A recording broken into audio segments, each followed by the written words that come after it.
বেগম খালেদা যে একমাত্র নেত্রী বাংলাদেশে যিনি সবার কাছে গ্রহণযোগ্য, এবং উনি একটা ব্যালেন্স সিদ্ধান্ত নেন। উনি কখনো দল কানা না, উনি দেশের কানা, দেশের স্বার্থ কানা, দেশের মানুষের জন্য কানা, অন্ধ উনি দেশের মানুষের জন্য। উনি এই মেকানিজমটা, এই ডাইনামিক্সটা, রসায়নটা একমাত্র উনি ছাড়া বাংলাদেশে বুঝার খুব কম লোক আছে। আল্লাহ কি, আমি জানি না ম্যাডাম খালেদা জিয়াকে কি, তাকে কি কথা বলার সুযোগ দেওয়া হচ্ছে না কেন, কিংবা তাকে আইসোলেটেড করে রাখা হয়েছে কিনা ইচ্ছাকৃতভাবে, আমি জানি না ঠিক। যদি তিনি প্রকাশ্যে এসে আসতেন তাহলে এই দ্বন্দ্ব সংঘাত থাকতো না। অনেকটা কারণে উনি অর্ডার দিলে সব বন্ধ হয়ে যেত। এখনও রাজনৈতিক দলগুলোর মধ্যে সমঝোতা হয়নি। বেশ কয়েকটি দল একে অপরের সঙ্গে কাদা ছোড়াছুড়ি, কথার যুদ্ধ চলছে। তো এমন পরিস্থিতিতে নির্বাচন কি স্বাভাবিক হবে বলে মনে করেন? এই যে দেখেন, গুরুত্বপূর্ণ কথা এটা, জুলাই সনদ।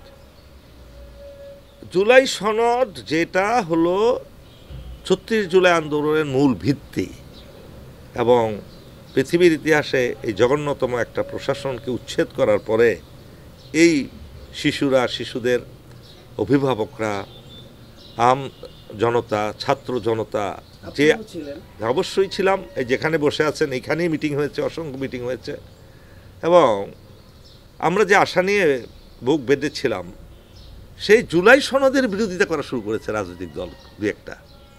তার মানে তাদের ভিতরে ওই আওয়ামী চেতনাই জাগ্রত। জুলাই চেতনার পরিবর্তে আওয়ামী চেতনা জাগ্রত হয়েছে, ফেসিবাদী চেতনা জাগ্রত হয়েছে, ওইভাবে ক্ষমতা দখল করার জন্য।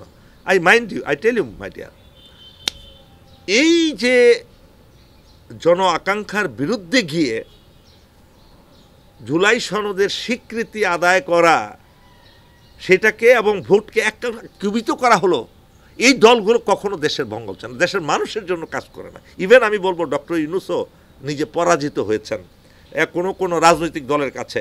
তার কাছে রাজনৈতিক দলগুলোকে খুশি করাটাই প্রাধান্য হয়ে দাঁড়াইছে। এই দেশে যারা আন্দোলন করে ক্ষমতায় বসিয়েছে তাদেরকে, তার দলকে, তাদের প্রতি সহানুভূতি না দেখিয়ে, তাদের চাহিদাকে গুরুত্ব না দিয়ে, দেশের রিকোয়ারমেন্টটাকে গুরুত্ব না দিয়ে, উনি পলিটিক্যাল পার্টিকে খুশি করার জন্য, উভয় পক্ষকে খুশি করার জন্য তিনি কিন্তু ওই দিন বক্তব্যটা রাখলেন। দেখেন, এই যে 4টা প্রশ্ন করে উনি একটা গণভোট নিচ্ছেন, একই দিনে বাংলাদেশের মানুষ যেখানে 80 থেকে 90% লেখাপড়া তেমন একটা জানে না, হ্যাঁ, সেই লোকগুলো কি একই দিনে সিদ্ধান্ত দুটো নিতে পারবে? এটা হলো টোটাল একটা, আমি বলবো, প্রতারণা। এই ইয়ের সাথে, মানুষের আন্দোলনের সাথে, বিপ্লবের সাথে টোটাল একটা প্রতারণা। কয় টাকা খরচ হইতো, কত টাকা খরচ হইতো? মানুষের জন্যই তো টাকা, মানুষের জন্যই তো দেশ। যে দেশের মানুষ চাচ্ছে জুলাই সনদ অবশ্যই বাস্তবায়ন করতে হবে, সেই করাটা যদি আপনি একটা তামাশায় পরিণত করেন, কিভাবে পরবর্তী যেই সরকার আসুক তারা এটাকে তোয়াক্কাই করলো না, আপনি কি আবার আন্দোলনে নামবেন, আবার রক্তপাত হবে, আবার ঘন আন্দোলন হবে, আবার দেশে অরাজকতা সৃষ্টি হবে? তাহলে আপনি বিরোধটা কোন জায়গায়? বিরোধটা তো সরকার ইচ্ছে করলে যে না, আমি কোনো কিছু দেখতে চাই না, আমি দেশের জনগণ যেটা চাবে আমি সেটা করব। আপনার পলিটিক্যাল পার্টি কি করলেন না করলেন, খুশি হলেন কি না করলেন, সেটা আমি বদার করব না। সেই ক্ষেত্রে তাদের আর্মিকে আরও কনফিডেন্সে নিলে পলিটিক্যাল পার্টিগুলো এত বাড়াবাড়ি করতে পারতো না। এই জায়গাটাই গলত। সুতরাং এই যে কাদা ছোড়াছুড়ি, এই ছোড়াছুড়িটা কোনো দল করছে জনগণের পক্ষ হয়ে, আর কোনো দলের করছে ক্ষমতা যাওয়ার জন্য। এই যে ফারাক দুইটা গ্রুপের মধ্যে, এই ফারাকটা যদি জনগণ বুঝে ফেলে তাহলে হয়তো কিছু ফলদায়ক হতে পারে, কিছু ফলপ্রসূ কিছু হতে পারে, বাট সেটা মনে হয় না পারা যাবে। ভারতে বসে শেখ হাসিনা প্রতিনিয়ত সাক্ষাৎকার দিয়ে যাচ্ছে, আপনার মত? এটা ভারত ইচ্ছা করেই করাচ্ছে তাকে দিয়ে, যাতে দেশে অস্থিতিশীলতার সৃষ্টি হয়। এবং লক্ষণীয় বিষয় হলো, একটি দল ক্ষমতায় যাওয়ার জন্য এই ইন্ডিয়ার সাথে হাতও মিলিয়ে ফেলেছে। ইন্ডিয়ার সাথে হাত মিলিয়েছে বটেই, সাথে সাথে বলে যে নৌকা আর ধানের শীষ এক হয়ে গেছে, এরকম অনেক কথা শুনতে পাই। এবং অনেক সিনিয়র রাজনীতিবিদ বলতেছে সকল মামলা আমরা তুলে নিব। এই যে কথাগুলো আসছে, তাহলে আপনি কি এটাতে কি আশা করতে পারেন আমার ভাই? এবং এই যে আন্দোলন, এই যে সহিংসতা, যে ছাত্র আওয়ামী ফেসিবাদরা 13 তারিখে সন্ত্রাস কার্যক্রমগুলো করলো, এক সিনিয়র রাজনীতিবিদকে জিজ্ঞেস করলো আপনাদের ভূমিকা কী কয়, এখানে আমাদের করণীয় কিছু নাই, এটা সরকার দেখবে। আপনি দেখুন লোভ, ক্ষমতার লোভ এমন একটা নিজেদের মস্তিমজ্জায় গেঁথে গেছে, কুছ পরোয়া নেই, জনগণ দেশ কোথায় যাবে যাক, আমি ওই যে বললাম আমার ক্ষমতা চাই, ক্ষমতার জন্য অন্ধ হয়ে গেছেন তারা। যারা কারাবন্দী আছে তাদের রায় নিয়ে নির্বাচনের আগে কি দেওয়া সম্ভব? এটা আমি বলতে পারবো না, বিচার বিভাগের বিষয়। বিচারকরা দেখুন, আপনি কেমনে আশা করবেন সিনহা হত্যা, মেজর সিনহা হত্যার যে নির্মমতা পৃথিবীর ইতিহাসকে, যে কোনো হত্যাযজ্ঞের ইতিহাসকে হার মানায়। সেই মেজর সিনহাকে সেই 19 সাল থেকে আজ পর্যন্ত দেখেন কত 6 বছর হয়ে যাচ্ছে, আজ পর্যন্ত তার রায় নিয়ে খেলাধুলা চলছে। এর চেয়ে নির্মমতা তো ছিল না পৃথিবীতে সিনহা হত্যার বিচারের, যেটা বলছি। এই সিনহা হত্যার জন্য আমি সেই প্রেস আপনার সুপ্রিম কোর্টের আপনাদেরকেও বলেছি, বিচারকদেরকে আবেদন করেছি রাওয়াত চেয়ারম্যান হিসেবে, যে সিনহার এই নির্মম হত্যাকাণ্ডের বিচার কেন আপনারা এই ধীরগতিতে করছেন। সুতরাং এই বিচার বিভাগকে আপনি কিভাবে আমি এখনও পরিপূর্ণভাবে বিচার বিভাগের উপর আমি ব্যক্তিগতভাবে আস্থা আনতে পারিনি। এই কারণে আমার ভাই সিনহার হত্যাকাণ্ডের বিচারটা এখন পর্যন্ত পূর্ণতা পায়নি, এবং দোষী ব্যক্তিদেরকে ঝুলিয়ে রাখা হয়েছে, জানি না কবে মুক্তি দিয়ে দেয়। সেই আশঙ্কায় আমি বলতে পারি আমাদের বিডিআর হত্যাকাণ্ডেরও তো বিচারের কোনো খবর নাই। কবে এটা কমিশন বানানো হয়েছে, যে কমিশনের সময় দেওয়া হয়েছিল 3 মাস, সেই কমিশন প্রায় 1 বছর নিয়ে ফেললো, কোনো খবর নাই। কারা দোষী কারা নির্দোষ কিছুই প্রমাণ করার এখনও কোনো খবর নাই। তাহলে এই দেশে আপনি বিচার বিভাগের কাছে কি আশা করতে পারেন? কতটুকু তারা তো আসলে ভুক্তভোগী না। ভুক্তভোগী হলে হয়তোবা তাদের নিজের ছেলে মেয়ে যদি এরকম হত্যাকাণ্ডের শিকার হতো, হয়তোবা তারা জাগ্রত হতো। যেই দেশে সিনহা হত্যার বিচার হয়নি, যে দেশে বিডিআর হত্যাকাণ্ডের নির্মমতার বিচার হয়নি, সে দেশে এই বাকি বিচারও কি হবে সে একমাত্র আল্লাহ মাবুদ জানেন, আমরা বলতে পারি না। কাদিয়ানী বিরোধী সমাবেশে জামাত নেতা মাওলানা রফিকুল ইসলামকে বাধা প্রদান করা হলো, আপনার প্রতিক্রিয়া কি? খুবই নিকৃষ্ট একটা কাজ করেছে তারা, এবং আয়োজকদের পক্ষ থেকে করা হয়েছে কিনা আমি জানি না।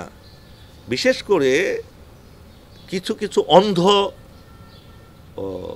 তথাকথিত আলেম অন্ধ যারা, হ্যাঁ দলকানা তো না, এরা আসলে ইসলামের মূল মন্ত্রই বুঝে না। তারা মনে করে ওই যে তারা একটা জুব্বা পরেছে, দাড়ি রেখেছে, এবং তারা ছাড়া ইসলামের মালিকানা আর কেউ নাই। এই যে একটা তাদের ভিতরে এই ইসলামটাকে ব্রাহ্মণ্যবাদের মধ্যে নিয়ে যাওয়া, ঠিক ব্রাহ্মণ্যবাদের সাথে আমি তুলনা করব। কেননা ব্রাহ্মণরা ছাড়া হিন্দু ধর্মের কেউ মালিক না, ব্রাহ্মণরা যেটা বলবে সেটাই হবে। ঠিক এই ধরনের কিছু সংখ্যক আলেম, সবাই না কিন্তু কিছু সংখ্যক, 1% হবে না, এই আলেমগুলা হলো অন্ধ। তারা মনে করে যে আলিব্বা তা আসা শিক্ষা দিয়ে, সেপারা আমপারা কোরআন শরীফ শিখানোর ফলেই তারা একদম ইসলামী ধবজা ধারণ করেছে। তারা এই গুটি কয়েক মানুষ, এই মানুষের এই আলেমদের মধ্যে ঐক্যের সবচেয়ে বড় বাধা এই সকল। এবং আমি ছিলাম সেখানে, আমি ওই স্টেজেই ছিলাম, আমাকেও সেখানে বক্তব্য রাখার কথা ছিল, কিন্তু মাওলানাদের চাপে আমাদের যারা বাইরে থেকে গেছে আমাদের কোনো অস্তিত্ব ছিল না। তারা অন্য কাউকে গ্রহণই করতে চায় না তাদের ভিতরে। এই একটা তাদের মধ্যে একটা নির্মম বাংলাদেশের ইতিহাস। তবে আমি বলবো এটার পার্সেন্টেজ 0.001ও না আলেমদের মধ্যে। আশা করি আলেমরা ঐক্যবদ্ধ হবে। এই কাজটা মোটেও ঠিক হয়নি, এত একেবারে ন্যাক্কারজনক একটা কাজ হয়েছে, খুবই খারাপ হয়েছে। এবং এই বুড়া লোকগুলো কিভাবে এই কথাগুলো করে, দুই একটা তাদের বিবেকের মধ্যে, আপনি একটা মেহমান দাওয়াত দিয়ে নিয়ে গেছেন, তাকে এটা করা কি কোনোভাবে সঠিক? আপনি চোর হইলেও তো তাকে কিছু করতে পারেন না। তারা কি ইসলামের অনুসারী বলতে পারেন? আমি তো মনে করি না তারা ইসলামের অনুসারী, বরঞ্চ ইসলামী বেশভূষা ধারণ করে তারা ইসলামের বিপক্ষে কাজ করছেন, শয়তানের পক্ষ হয়ে কাজ করছেন। সঠিক? কেননা জামাত তো আজ পর্যন্ত কখনো বলে নাই যে আমরা এই কাদিয়ানীদেরকে সাপোর্ট করি, বরঞ্চ জামাতের প্রতিষ্ঠাতা মাওলানা মওদুদির ফাঁসি হয়েছিল এই কাদিয়ানীদের বিরোধিতা করার জন্য। আইয়ুব খানের আমলে তার ফাঁসি দণ্ড মাফ করেছে সেই তৎকালীন সৌদি আরবের রাজা আপনার ফয়সাল, কিং ফয়সালের হস্তক্ষেপে তার সেই ফাঁসি দণ্ড মওকুফ হয়েছে। কিন্তু এই কাদিয়ানি আন্দোলন করার জন্য কিন্তু এই দলের শীর্ষ নেতাকেই ফাঁসি দিয়েছিল, ফাঁসির রায় দিয়েছিল আইয়ুব খান সরকার। তা আপনার সেই দলের একজন নেতাকে আপনি একই কাজে যে আসছে সেখানে এইভাবে অপমানিত করা, এটা খুবই খুবই খারাপ কাজ করেছে এরা, যারা করেছে। আমি তাদের বলছি, আবারও বলছি, এটা সংখ্যা গণনার মধ্যে পড়ে না। বিএনপি জামাতের সংঘাত চলমান, কি দ্বন্দ্ব বা সংঘাতের রূপ নেবে বলে মনে করেন? এটা দ্বন্দ্ব সংঘাত এই মুহূর্তে মানে পারস্পরিক কি হবে বলে আমার মনে হয় না। কেননা তাদের নেতৃত্ব পর্যায়ে যদি যোগাযোগ থাকে, নেতৃত্বের পর্যায়ে, আমি জানি না তাদের দলীয় দুইটা দলের, কেন দুইটা দলই তো 36 জুলাই আন্দোলনের নিয়ামক শক্তি ছিল, আর বিশেষ করে দুই দলই ক্ষতিগ্রস্ত হয়েছে অনেকাংশে। তাদের শীর্ষ পর্যায়ের আর সবচেয়ে বড় দুঃখজনক হলো কি, এই মুহূর্তে বেগম খালেদা জিয়ার প্রয়োজন ছিল।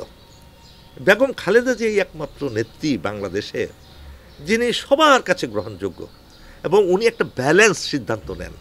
উনি কখনো দল কানা না, উনি দেশের কানা, দেশের স্বার্থ কানা, দেশের মানুষের জন্য কানা, অন্ধ উনি দেশের মানুষের জন্য। উনি এই মেকানিজমটা, এই ডাইনামিক্সটা, রসায়নটা একমাত্র উনি ছাড়া বাংলাদেশে বুঝার খুব কম লোক আছে। আল্লাহ কি, আমি জানি না ম্যাডাম খালেদা জিয়াকে কি, তাকে কি কথা বলার সুযোগ দেওয়া হচ্ছে না কেন, কিংবা তাকে আইসোলেটেড করে রাখা হয়েছে কিনা ইচ্ছাকৃতভাবে, আমি জানি না ঠিক। যদি তিনি প্রকাশ্যে এসে আসতেন তাহলে এই দ্বন্দ্ব সংঘাত থাকতো না, অনেকটা কমনি। উনি অর্ডার দিলে সব বন্ধ হয়ে যেত।